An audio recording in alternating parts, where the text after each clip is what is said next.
வருஷத்துக்கு முன்னாடி லட்சக்கணக்கான எலிகள் வந்து ஆஸ்திரேலியாவில் வந்து படையெடுக்குது. அதுக்கு காரணம் என்னன்னு பார்த்தீங்கன்னா, அதை வேட்டையாடக்கூடிய முக்கியமான விலங்குகளான பாம்புகள் இதெல்லாம் வந்து பாப்புலேஷன் கம்மியா இருக்கு அப்படின்னு சொல்லிட்டு கண்டுபிடிச்சிருக்காங்க. ஸோ இந்த மாதிரி ஒரு விஷயம் வந்து நம்ம தமிழ்நாட்டில் வந்து நம்ம தடுக்கணும் அப்படின்னா, நம்ம என்ன பண்ணணும்னா பாம்புகள் வந்து அடிக்கக்கூடாது.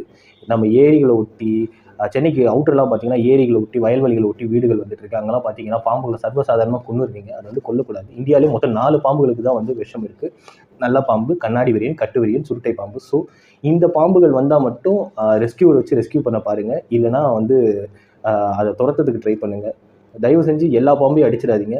இதை அடிச்சிங்கன்னா உணவு சங்கிலியில் பெரிய கேப் விழுந்துடும். எலிகள், தவளைகள் போன்ற விலங்குகள்லாம் வந்து ரொம்ப அச்சுறுத்தும்.